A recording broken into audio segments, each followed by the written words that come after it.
Hello guys, welcome back to my YouTube channel. आज की video में हम डिस्कस करने वाले हैं ओवम का स्ट्रक्चर। ओवम क्या होता है? जो फीमेल गैमेट होता है या फिर फीमेल एग जो होता है उसको हम बोलते हैं ओवम। ओवम का स्ट्रक्चर कैसा होता है, इसके अंदर कौन कौन से कंपोनेंट्स होते हैं, मतलब इसके कौन कौन से पार्ट्स होते हैं, हर एक पार्ट को हम डिस्कस करेंगे और उसका क्या रोल होता है फर्टिलाइजेशन में, वो भी मैं आपको इस वीडियो में बताने वाली हूँ। वीडियो को एंड तक जरूर देखना। सबसे पहले बात कर लेते हैं फीमेल एग की, मतलब ओवम की। ओवम क्या होता है? जो मैटरनल हैप्लॉइड गैमीट होता है उसको हम बोलते हैं ओवम। मतलब मदर साइड से जो गैमीट ट्रांसफर होता है एक न्यू डेवलपिंग ऑर्गेनिज्म में, उसको हम बोलते हैं ओवम। फीमेल के एग बनता है उसका नाम होता है ओवम। इसमें क्या होता है? इसमें हाफ नंबर ऑफ क्रोमोसोम्स होते हैं। मतलब ओवम के अंदर जो मदर वाली साइड से जो 23 क्रोमोसोम इसमें ट्रांसफर होते हैं वो फीमेल एग में होते हैं, और बाकी के जो 23 होते हैं वो स्पर्म के अंदर होते हैं। ये दोनों मिलकर 46 नंबर ऑफ क्रोमोसोम इकट्ठा करते हैं, एक जाइगोट बनाते हैं, और उस जाइगोट से क्या होता है, वो डिवाइड करती है और उसमें मल्टी सेलुलर ऑर्गेनिज्म की डेवलपमेंट होती है। जो ये ओवम होता है ये सबसे लार्जेस्ट सेल होता है फीमेल्स के अंदर, ठीक है। और ये प्रोड्यूस्ड होता है by the process of oogenesis। oogenesis एक प्रोसेस होता है ओवम की प्रोडक्शन का। उसके ऊपर मैंने एक वीडियो अपलोड कर रखी है अपने चैनल पे। अगर आपने वो वीडियो नहीं देखी तो आप मेरे चैनल पर जाकर देख सकते हो। अब उस वीडियो में मैंने आपको बता रखा है कि जो एग की डेवलपमेंट होती है फीमेल्स के अंदर, उसमें क्या होता है, जब एग मियोसिस 2 में जाता है तो वहां पर उसकी जो डेवलपमेंट है वो मियोसिस 2 के मेटाफेज 2 में जाकर अरेस्ट हो जाती है। मतलब उससे आगे उसकी डेवलपमेंट नहीं होती है, और उस स्टेज में हम फीमेल गैमेट को नाम देते हैं सेकेंडरी oocyte। अब जो सेकेंडरी oocyte होता है ये एग में तब कन्वर्ट होता है जब इसको स्पर्म मिल जाता है। जब तक इसको स्पर्म नहीं मिलेगा तब तक ये सेकेंडरी oocyte की फॉर्म में ही रहेगा। अगर इसको स्पर्म नहीं मिलता है तो ये सेकेंडरी oocyte की फॉर्म में ही मेंस्ट्रुअल साइकिल के थ्रू बॉडी से बाहर रिलीज हो जाता है। और अगर इसको स्पर्म मिल जाता है तो ये फर्टिलाइज होता है, और इसके अंदर जो बाकी की स्टेजेस रहती है मियोसिस 2 की वो कंप्लीट होती है, और एक कंप्लीट एग की फॉर्मेशन होती है जो कि आगे चलकर एक जाइगोट की फॉर्मेशन करता है, और जाइगोट से मल्टी सेलुलर ऑर्गेनिज्म की डेवलपमेंट होती है। अब हम इसका स्ट्रक्चर देख लेते हैं। सबसे पहले ये जो ओवम है इसके सेंटर में एक न्यूक्लियस होता है, ठीक है। जो ये न्यूक्लियस होता है ये एनक्लोज्ड होता है ooप्लाज्म से। मतलब जो साइटोप्लाज्म होता है ओवम का उसको हम बोलते हैं ooप्लाज्म, ठीक है। ये जो बीच में जो मतलब ये मटेरियल है साइटोप्लाज्म है, इसको हम बोलते हैं ooप्लाज्म, सेंटर वाले रीजन में, ठीक है। बाकी जो ये बाहर वाली साइड को जो ये ooप्लाज्म है इसको हम बोलते हैं एग कॉर्टेक्स। ये वाला साइटोप्लाज्म जो होता है ये ट्रांसपेरेंट होता है, और जो अंदर वाला जो ये ooप्लाज्म होता है ये ओपेक होता है, ठीक है। और इस ooप्लाज्म के अंदर ही सारा न्यूट्रिशनल जो मटेरियल होता है वो इसके अंदर होता है। जब एक एम्ब्रियो डेवलप हो रहा होता है उसको जो न्यूट्रिशन चाहिए होती है डेवलप होने के लिए वो सारी इसके अंदर होती है। और जो बाहर वाला जो ये कॉर्टेक्स रीजन होता है इसमें क्या होता है, इसमें माइक्रोविलाई होते हैं, इस तरह से स्ट्रक्चर्स प्रेजेंट होते हैं इसमें, ठीक है। और वो जो माइक्रोविलाई होते हैं ये क्या करते हैं, मटेरियल को अगर ooप्लाज्म से बाहर भेजना होता है तो भी ये माइक्रोविलाई काम करते हैं, और अगर बाहर से ooप्लाज्म में लेके आना होता है तो भी ये माइक्रोविलाई जो है वो हेल्प करते हैं। अब जो इसमें जो ये न्यूक्लियस होता है ये इसकी पोलैरिटी को भी डिसाइड करता है।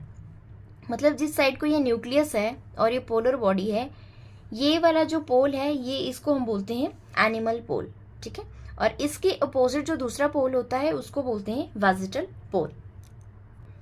अब जो ये ओवम होता है इसके अंदर कुछ माइटोकॉन्ड्रियन भी होते हैं। जो ये माइटोकॉन्ड्रिया होते हैं इसके अंदर क्या होता है, ये एनर्जी प्रोवाइड करने के साथ साथ इसके अंदर माइटोकॉन्ड्रियल डीएनए भी होता है जो कि मदर से ट्रांसफर होता है उसके चाइल्ड के अंदर। अब जो ये ओवम होता है इसके जो ooप्लाज्म वाला रीजन है, अंदर जो ये साइटोप्लाज्म वाला रीजन है, इसके बाहर वाली साइड को जो एग कॉर्टेक्स होता है इसमें कुछ कॉर्टिकल ग्रेन्यूल्स होते हैं, ठीक है। जो ये कॉर्टिकल ग्रेन्यूल्स होते हैं ये फर्टिलाइजेशन में बहुत ही इंपॉर्टेंट रोल प्ले करते हैं। फर्टिलाइजेशन के टाइम पे ये जो ये कॉर्टिकल ग्रेन्यूल्स है ये एंजाइम्स रिलीज करते हैं, ठीक है, जो क्या करते हैं, इसके बाहर वाली जो ये लेयर है जिसको हम बोलते हैं जोना पेल्यूसिडा, ये जो लेयर है ये यहाँ से इस साइड को चले जाते हैं और यहाँ पर जाकर इस लेयर को हार्ड कर देते हैं, मतलब इसको सख्त बना देते हैं ताकि जो अदर स्पर्म है वो इसके अंदर एंटर ना हो सके। जब एक स्पर्म इसके अंदर एंटर हो जाता है उसके बाद जो ये कॉर्टिकल ग्रेन्यूल्स है ये यहाँ से इस तरफ को मूव करते हैं, मतलब इस स्पेस के अंदर, और यहाँ पर जाकर इस वाली जो मेम्ब्रेन है इसको ये हार्ड कर देते हैं ताकि कोई और स्पर्म इसके अंदर एंटर ना हो सके। इस तरह से ये पॉलीस्पर्मी को प्रिवेंट करते हैं, मतलब एक से अधिक स्पर्म को ये एग के अंदर एंटर नहीं होने देते। सो अब हम बात करते हैं जो ये ओवम होता है इसमें 3 लेयर्स होती है। जो ये सबसे अंदर वाली लेयर है इसको हम प्लाज्मा मेम्ब्रेन या फिर विटेलाइन मेम्ब्रेन बोलते हैं, और इसके बाहर एक दूसरी मेम्ब्रेन होती है जो ये वाली मेम्ब्रेन है, इसको बोलते हैं जोना पेल्यूसिडा। और इसके बाहर जो ये फॉलिकुलर सेल्स हैं ये कुछ लेयर्स फॉर्म करते हैं जिसको बोलते हैं कोरोना रेडिएटा। सो जो ये इसकी सबसे अंदर वाली लेयर होती है जिसको विटेलाइन मेम्ब्रेन बोलते हैं, ये ओवम की अपनी लेयर होती है, ओवम अपने आप इसको सिक्रेट करता है और इसके अंदर कुछ ग्लाइकोप्रोटीन्स प्रेजेंट होती है। और इसके बाहर वाली जो ये लेयर होती है जिसको हम बोलते हैं जोना पेल्यूसिडा, ये क्या करती है, ये फाइब्रस मैट बना देती है एग के सराउंडिंग में, मतलब जो ये एग है इसके अराउंड ये फाइब्रस मैट बना देती है और ये एग को प्रोटेक्ट करके रखती है ताकि इसको कोई भी मैकेनिकल डैमेज ना हो, मतलब बाहर से कोई इंजरी ना हो एग को। इससे ये वाली जो लेयर है जोना पेल्यूसिडा ये एग को बचाती है और ये स्पीसीज स्पेसिफिक बैरियर का काम भी करती है स्पर्म के लिए। मान लीजिए ये ह्यूमन फीमेल्स का जो एग है, ठीक है, और जो बाहर से स्पर्म आ रहा है वो किसी अदर स्पीसीज का है, मतलब वो कोई दूसरी स्पीसीज है, मान लीजिए कुछ भी मान लो आप, ह्यूमंस को छोड़कर कोई अदर स्पीसीज है, तो जो ये एग है इसकी जो ये जोना पेल्यूसिडा लेयर है ये क्या करेगी, उस स्पर्म को इसके अंदर एंटर नहीं होने देगी क्योंकि ये ह्यूमंस का नहीं है, और तो ये ह्यूमंस के केस में जो ह्यूमन का स्पर्म है उसी को इसके अंदर एंटर होने देती है। आज जो ये जोना पेल्यूसिडा लेयर होती है इसमें कुछ ग्लाइकोप्रोटीन्स होती है जो स्पर्म एग रिकॉग्निशन में भी हेल्प करते हैं, मतलब जो बाहर से स्पर्म आ रहा है वो इसी की स्पीसीज का है कि अदर स्पीसीज का है, उसको रिकॉग्नाइज करने में भी जोना पेल्यूसिडा इंपॉर्टेंट रोल प्ले करती है। अब इसके बाहर एक लेयर आती है उसका नाम है कोरोना रेडिएटा। जो ये कोरोना रेडिएटा लेयर है ये फॉलिकुलर सेल्स की बनी हुई होती है जो कि जब एग ओवरी से रिलीज होता है, मतलब वो फैलोपियन ट्यूब में आता है, तो उस टाइम पे एग को ये नरिशमेंट प्रोवाइड करती है। मतलब जो फॉलिकुलर सेल्स की जो लेयर है ये जब एग ओवरी से रिलीज होता है तो वो बाहर निकलता है, तो उस टाइम पे जो उसको नरिशमेंट चाहिए होती है तो ये फॉलिकुलर सेल्स उसको नरिशमेंट प्रोवाइड करते हैं। सो एक बार इसको रिवाइज कर लेते हैं। जो ये एग है इसके सेंटर में एक न्यूक्लियस प्रेजेंट होता है, न्यूक्लियस के अंदर जेनेटिक इन्फॉर्मेशन होती है, ये कैरी करता है 23 number of chromosomes from mother side. जो ये न्यूक्लियस होता है इसके सराउंडिंग में जो मटेरियल होता है उसको बोलते हैं साइटोप्लाज्म, और ओवम के केस में उसको बोलते हैं ooप्लाज्म। जो ये ooप्लाज्म होता है ये 2 पार्ट्स में डिवाइड होता है। जो इसके जो ये बाहर वाला जो ये पार्ट है इसको बोलते हैं एग कॉर्टेक्स, और जो ये बीच वाला जो रीजन है इसको बोलते हैं ooप्लाज्म। जो ये ooप्लाज्म होता है ये एग को नरिशमेंट प्रोवाइड करता है, इसके अंदर सारे जो न्यूट्रिशनल कंटेंट है वो ooप्लाज्म में प्रेजेंट होते हैं।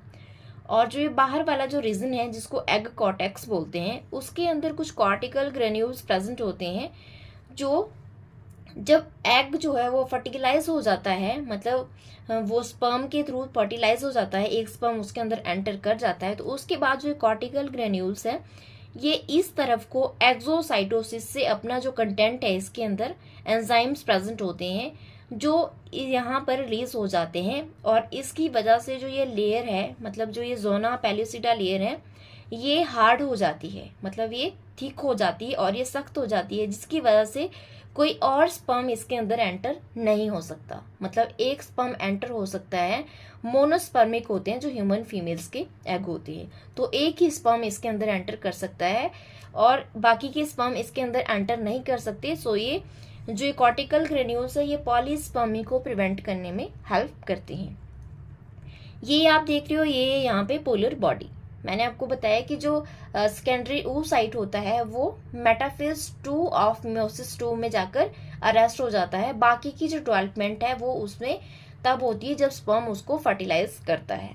सो उस टाइम पे एक पोलर बॉडी रिलीज हो जाती है और मतलब दूसरी पोलर बॉडी तब रिलीज होती है जब वो फर्टिलाइज हो जाता है स्पर्म के थ्रू। ठीक है। अब जो ये ओवम होता है, मतलब जो फीमेल एग होता है, इसमें 3 लेयर्स ऑफ सेल्स होती हैं। जो ये सबसे अंदर वाली लेयर है इसको बोलते हैं विटेलाइन मेम्ब्रेन। जो ये विटेलाइन मेम्ब्रेन है ये एग की अपनी लेयर होती है, मतलब एग इसको अपने आप रिलीज करता है, अपने आप सिक्रेट करता है।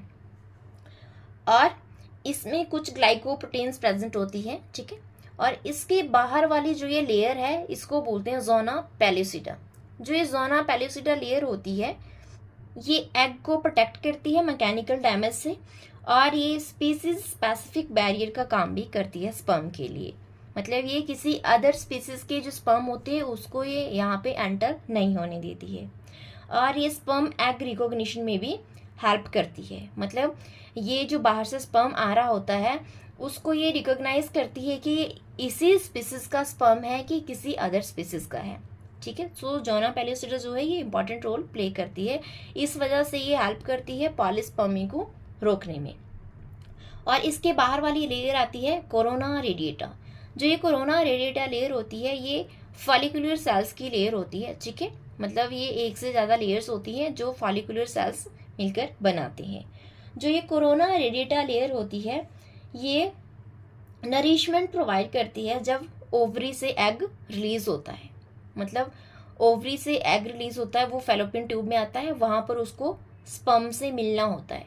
तो जब वो ओवरी से रिलीज हो जाता है उस टाइम पे जो नरिशमेंट मिलती है एग को वो कोरोना रेडिएटा लेयर प्रोवाइड करती है। इसके जो फॉलिकुलर सेल्स होते हैं वो इसको नरिशमेंट प्रोवाइड करते हैं। अब जो ये विटेलाइन मेम्ब्रेन है और जो जोना पेल्यूसिडा है इसके बीच में जो स्पेस आपको दिख रहा है, मतलब दोनों मेम्ब्रेन के जो बीच में स्पेस है उसको बोलते हैं पेरी विटेलाइन स्पेस। ठीक है। और इसके साथ साथ जो ये एग होता है इसके अंदर कुछ माइटोकॉन्ड्रिया प्रेजेंट होते हैं। जो ये माइटोकॉन्ड्रिया होते हैं ये एग को एनर्जी प्रोवाइड करते हैं और इसके साथ साथ ये जो माइटोकॉन्ड्रियल डीएनए होता है उसको कैरी करते हैं और उसको ट्रांसफर करते हैं मदर से ऑफस्प्रिंग में। सो ये था स्ट्रक्चर ऑफ फीमेल एग, मतलब स्ट्रक्चर ऑफ ओवम। सो अब हम देख लेते हैं कि इसका फर्टिलाइजेशन में क्या रोल होता है। अगर आपको इसके नोट्स चाहिए तो आप मेरे टेलीग्राम चैनल पर जाकर नोट्स डाउनलोड कर सकते हो, मैं वहाँ पे अपलोड कर दूंगी। सो जो ओवम होते हैं इसके क्या क्या फंक्शंस होते हैं, जैसा कि मैंने आपको बताया कि ये कैरी करता है सेट ऑफ क्रोमोसोम्स, मतलब 23 नंबर ऑफ क्रोमोसोम्स ये कैरी करता है जो मदर की साइड से होती हैं। और ये मतलब फर्टिलाइजेशन के टाइम पे जो राइट इन्वायरमेंट चाहिए होता है एक जाइगोट को डेवलप होने के लिए, वो इन्वायरमेंट ये ओवम क्रिएट करता है।